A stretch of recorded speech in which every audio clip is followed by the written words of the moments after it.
Kozhikode Elathur HPCL ഡിപ്പോയിൽ നിന്ന് diesel ഓവുചാലിലേക്ക് ഒഴുകിയെത്തുന്ന സംഭവത്തിലേക്ക് തന്നെ നമ്മൾ വീണ്ടും പോവുകയാണ്. ഡിപ്പോയിൽ അറ്റകുറ്റപ്പണികൾ നടക്കുന്നതിനിടയിലാണ് ഈ ഡീസൽ പുറത്തേക്ക് ഒഴുകിയെത്തുന്നത്.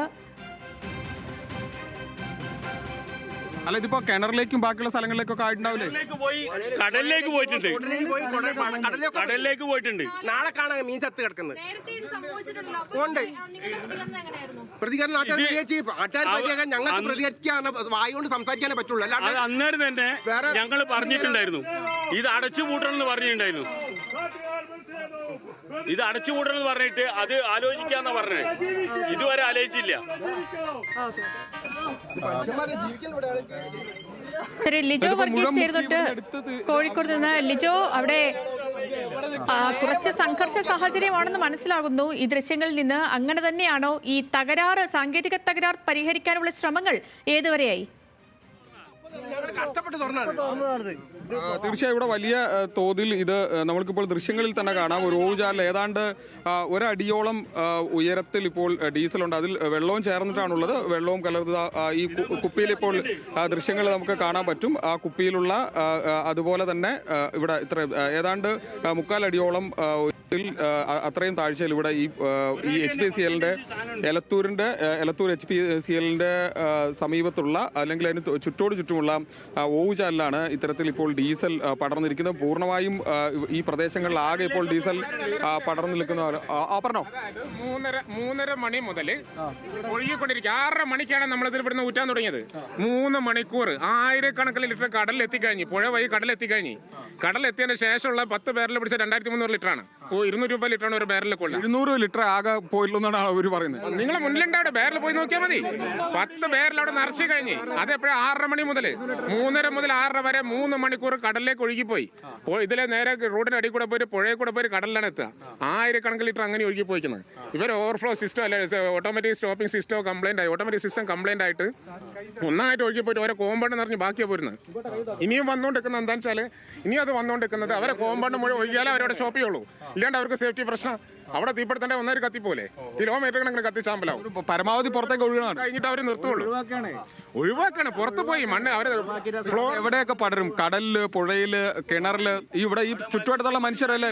അതാണ്, അത് തന്നെയാണ് പറയുന്നത്. ഇതൊക്കെ ഇവിടെ ആസ്പരോഗികൾ ഉൾപ്പെടേണ്ട അവരെ ഹോസ്പിറ്റലിൽ കൊണ്ടുപോയി സാഹചര്യം. ആളുകൾ ഇവിടെ നിൽക്കുന്ന ആൾക്കാർക്ക് തലചുറ്റും ശ്വാസം മുട്ടും വരാണ്. ഇത് അതായത് നമ്മൾ മുന്നൊക്കെ ഒരു ഇത്തിരി എന്താ ഒഴിവിക്ക് പോകുമ്പോൾ 1 ലിറ്റർ വെള്ളം പിടിച്ചാൽ അതിൽ 3/4 ലിറ്റർ വെള്ളം 1/4 ലിറ്ററൊക്കെ ഡീസൽ കിട്ടും. ഇത് അങ്ങനെയല്ല. 1 ലിറ്റർ പിടിച്ചാൽ 1 ലിറ്റർ ഡീസലാണ് കിട്ടുന്നത്. ക്ലിയർ ഡീസലാണ്. ആരെങ്കിലും ഒരാൾ ഒരു തീപ്പട്ടി കുളിച്ചിട്ടോ ഒരു സിഗരറ്റ് കുറ്റി ഇടോ ചെയ്തിട്ടുണ്ടെങ്കിൽ എന്താ സംഭവിക്കുക? ഇത് നേരെ അതിന്റെ അടിയിൽ പോയി കത്തും.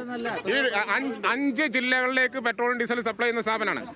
അത്രയും കപ്പാസിറ്റി ഉണ്ട്. ഭൂമിന്റെ അടിയിലേക്ക് എത്ര ഇരട്ടി ആഴത്തിൽ കുഴിച്ചിട്ട് പാറ മുതൽ കപ്പാസിറ്റി ഉള്ളതാണ്. ഇതാണ്ടോ, ഇത് ഇപ്പം പിടിച്ചതാ, കുറെ ഒഴിക്കേണ്ട ശേഷം പിടിച്ചതാ. ഇത്രയും ഡീസലാ. നേരത്തെ പിടിച്ചപ്പോൾ ഇത്ര വെള്ളമുള്ളായിരുന്നു, ബാക്കി മുഴുവൻ ഡീസലായിരുന്നു.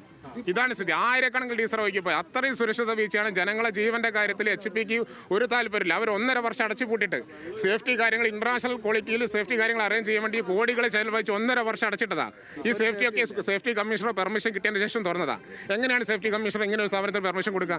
ഇത്രയും ജനവാസ മേഖല എങ്ങനെ ഒരു സ്ഥാപനം പ്രവർത്തിക്കാൻ പറ്റുക? ജനങ്ങൾക്ക് ജീവിക്കേണ്ട ജീവന്റെ പ്രശ്നമാണ്.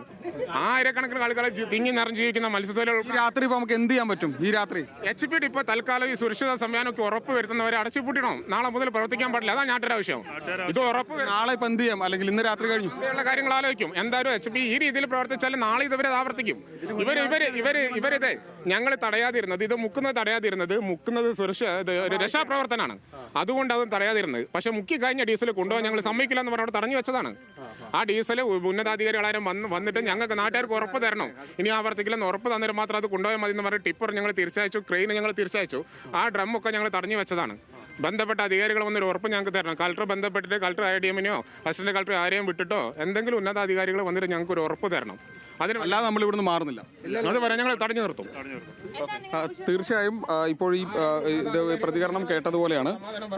ഈ ചുറ്റുവട്ടത്ത് പൂർണ്ണമായും ഡീസൽ പടർന്നൊരു സാഹചര്യമായി ഉണ്ടായിരിക്കുന്നത്. അതുകൊണ്ട് തന്നെ ഇക്കാര്യത്തിലൊരു അന്തിമ തീരുമാനം ഉണ്ടാവണം. ഈ HPCLന്റെ സുരക്ഷയുമായി ബന്ധപ്പെട്ട കാര്യത്തിൽ, അതായത് ഈ ഡീസൽ ചോർച്ചയുമായി ബന്ധപ്പെട്ട കാര്യത്തിലൊരു കൃത്യമായ തീരുമാനം ADM-ഓ അല്ലെങ്കിൽ ജില്ലാ കളക്ടറെ നിയോഗിക്കുന്ന ആരെങ്കിലുമോ ഉന്നത ഉദ്യോഗസ്ഥർ ഇവിടെ വന്ന് ഉറപ്പ് നൽകണം. ഒപ്പം തന്നെ അതുവരെ ഈ ഡീസൽ ഇതുവരെ ശേഖരിച്ചു വെച്ചിരിക്കുന്ന ഡീസൽ കൊണ്ടുപോകാൻ സമ്മതിക്കില്ല.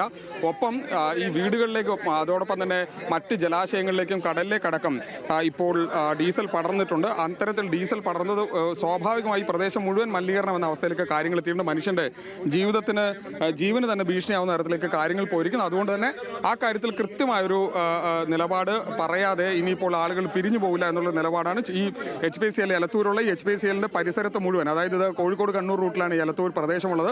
അവിടെ റോഡിനരികിൽ തന്നെയാണ്, അല്ലെങ്കിൽ പ്രധാനപ്പെട്ട റോഡിനരികിൽ തന്നെയാണ് ഈ സംഭരണശാലയുള്ളത്. അതുകൊണ്ട് തന്നെ ഈ പ്രദേശത്തുള്ള ആളുകളുടെ സുരക്ഷ ഉറപ്പാക്കണം, വഴിയിലൂടെ പോകുന്ന വാഹനങ്ങളുടെ സുരക്ഷ ഉറപ്പാക്കണം. അതുകൊണ്ട് ഇക്കാര്യത്തിലൊരു അന്തിമ തീരുമാനം എടുക്കുന്നവരെ ഇവിടെ നിന്ന് ആരും മാറിപ്പോകില്ല എന്നൊരു നിലപാട് ഇപ്പോഴേതായാലും ഇവിടെ ഈ ജനങ്ങൾ സ്വീകരിച്ചിരിക്കുന്നു. ഈ ചുറ്റും ആളുകൾ കൂടിയിരിക്കുന്നു, ആളുകൾ പല സ്ഥലത്തു നിന്നുമായി ഡീസൽ ശേഖരിക്കുന്നതൊക്കെയാണ് നമ്മളിപ്പോൾ ദൃശ്യങ്ങളിൽ കണ്ടുകൊണ്ടിരിക്കുന്നത്. ഇന്നിപ്പോൾ പൂർണ്ണമായും ഡീസൽ ഇവിടുന്ന് മാറ്റാൻ കഴിയാത്ത അത്രത്തോളം ഡീസൽ ഉണ്ട് എന്നുള്ളതാണ്. അതുകൊണ്ട് തന്നെ പൂർണ്ണമായും ഈ ഡീസൽ ഇവിടുന്ന് മാറ്റി ആളുകൾക്ക് സുരക്ഷിതത്വം ഉറപ്പുവരുത്തണം എന്നുള്ളതാണ് ഇവരുടെ ആവശ്യം. സേതുലക്ഷ്മി, ഈ തീർച്ചയായും ന്യായമായ ആവശ്യമാണ് ലിജോ ഇവർ ഉന്നയിക്കുന്നത്. തീർച്ചയായും ന്യായമായ ആവശ്യം തന്നെയാണ്.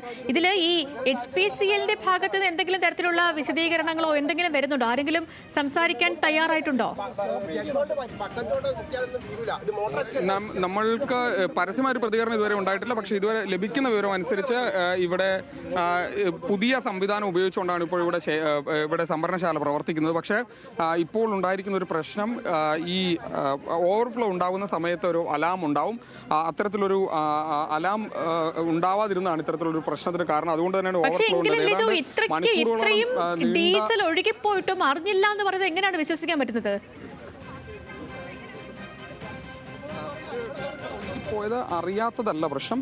സ്വാഭാവികമായിട്ടും ഇതിനൊരു ഓവർഫ്ലോ ഉണ്ടാകുന്നു. ആ ഓവർഫ്ലോ തടഞ്ഞു നിർത്താൻ കഴിയാതിരുന്നാണ് പ്രശ്നമായി മാറിയിരിക്കുന്നത് എന്നുള്ളതാണ് നമുക്ക് മനസ്സിലാക്കാൻ കഴിയുന്നത്. അതായത് ഈ HPCLന്റെ കോമ്പൗണ്ടിൽ പൂർണ്ണമായും ഡീസൽ പരന്നൊഴുകുകയും അത് പുറകിലുള്ള, അതായത് ഈ HPCLന്റെ ഈ കോമ്പൗണ്ടിന് തൊട്ട് പുറത്തായി, അതായത് മതിലിന് തൊട്ട് ചേർന്നുകൊണ്ട് തന്നെ ഒരു ഡ്രെയിനേജ് സിസ്റ്റം ഉണ്ടാക്കിയിട്ടുണ്ട്. അതിലൂടെയാണ് ഈ ഡീസൽ ഒഴുകി പുറത്തേക്ക് വന്നത്. അതാണ് മണിക്കൂറുകൾക്ക് ശേഷം നാട്ടുകാർക്ക് മനസ്സിലാവുന്നത് ഡീസൽ പുറത്തേക്ക് ഒഴുകുന്നുണ്ട് എന്നുള്ള കാര്യം. അങ്ങനെയാണ് ആളുകൾ ഇത് കാണുകയും ഇത് വൈകുന്നേരത്തോടെ ഏതാണ്ട് 6 മണിക്ക് ശേഷമാണ് ആളുകൾ ഇത് ശ്രദ്ധയിൽപ്പെടുന്നത്. ഏതാണ്ട് 7 മണിയോടുകൂടിയാണ് മാധ്യമങ്ങളോട് ഇക്കാര്യം അറിയുകയും ചെയ്യുന്നത്. അങ്ങനെയാണ് ആളുകൾ ഇവിടെ വരികയും മാധ്യമങ്ങളോട് വരികയും ഒക്കെ ചെയ്യുന്നത്. അതിനിടയിലാണ് ഏതാണ്ട് 2000-ലധികം ലിറ്റർ ഡീസലും വെള്ളവും ചേർന്ന ദ്രാവകം ഇപ്പോൾ അവർ ശേഖരിച്ചു കഴിഞ്ഞിട്ടുണ്ട്. ഇനിയും അത്രത്തോളം നിരവധി പ്രദേശങ്ങളിൽ ഇത്തരത്തിൽ ഈ ഡീസലും അതോടൊപ്പം തന്നെ വെള്ളവും ചേർന്ന് പരന്നു കിടക്കുന്ന ഒരു സാഹചര്യമാണ് പലയിടത്തായി ഉള്ളത്. അത് ഒരു സ്വാഭാവികമായി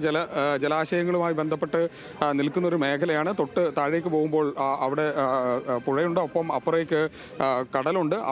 അവിടേക്കൊക്കെ ഡീസൽ പരന്നൊഴുകിയ ഒരു സാഹചര്യമാണ് നിലനിൽക്കുന്നത്. അതുകൊണ്ട് തന്നെ ഫയർഫോഴ്സിന്റെ നേതൃത്വത്തിലൊക്കെ അവിടെ പ്രശ്നങ്ങൾ പരിഹരിക്കാനുള്ള നീക്കങ്ങൾ നടക്കുന്നുണ്ട്. എത്രയും വേഗം ഈ ഒരു പ്രശ്നം പരിഹരിക്കപ്പെടണം. കാരണം ഗുരുതരമായ സാഹചര്യമാണ്, ഇന്ധനം ഒഴുകിപ്പോകുന്ന സാഹചര്യമാണ്. ഇത് ഇന്ധനം ഒഴുകുന്നതിനപ്പുറം ആ ഒരു ജനവാസ മേഖലയാണ്. അവിടെ ആകെ ഇത് പരന്നിട്ടുണ്ട്, ജലാശയങ്ങളിലെത്തിയിട്ടുണ്ട്. ഗുരുതരമായ സാഹചര്യം, കുട്ടികൾ, എല്ലാവർക്കും ആരോഗ്യ പ്രശ്നങ്ങൾ അടക്കമുണ്ടാകുന്ന ഒരു സ്ഥിതിവിശേഷമാണ്. അപ്പോൾ എത്രയും വേഗം ഈ ഒരു സാങ്കേതിക പ്രശ്നം പരിഹരിക്കാനുള്ള ശ്രമമാണ് അവിടെ നടക്കുന്നത്. അത് പരിഹരിക്കപ്പെടട്ടെ, ഈ ദൗത്യം വിജയിക്കപ്പെടട്ടെ. ശരി, ലിജോ വർഗീസാണ് വിവരങ്ങൾ നൽകിയത്. പിന്നെ രാവിലെ മുതലേ സ്മെല്ല്, അല്ലാത്ത ദിവസം രാവിലെ മുതൽ സ്മെല്ല് വരും. അത് കാരണം ഭയങ്കര ആ സ്മെല്ല് അടിച്ചിട്ട് ശ്വാസം മുട്ടൽ വരുന്നത്. അവര് പറയുന്നത് മാസ്ക് ഇടാനോ, പക്ഷെ നമുക്ക് എപ്പോഴും മാസ്ക് ഇട്ട് നടക്കാൻ പറ്റില്ലല്ലോ. ഇതിന്നിപ്പോ എപ്പോഴാണ് അറിഞ്ഞത് നിങ്ങൾ? നേരത്തെ മുതൽ 5 മണിയൊക്കെ ആയപ്പോഴാണ് കണ്ടത്. അത് നമ്മൾ കണ്ടതല്ല, ആൾക്കാർ സൗണ്ട് കേട്ടപ്പോൾ പോയി നോക്കി. അപ്പോഴാണ് അവർ പറഞ്ഞു ലീക്ക് ആയിട്ടുണ്ട്. അപ്പോൾ പോയി നോക്കുമ്പോൾ അവിടെ എല്ലാം നല്ലോണം വെള്ളത്തിൽ കണ്ടുണ്ട്. കളർ സ്മെല്ല് ഉണ്ടായിരുന്നു. സ്മെല്ല് ഉണ്ടായിരുന്നു, അപ്പോൾ സ്മെല്ല് ഉണ്ടായിരുന്നു. ഭയങ്കര ബുദ്ധിമുട്ടാണ് ഞങ്ങൾക്ക്. ഡോർ അടിച്ച് അകത്തിരിക്കുക ഞങ്ങൾ ചെയ്യുക, പുറത്തേക്ക് ഇറങ്ങാൻ പറ്റില്ല ഞങ്ങൾക്ക്.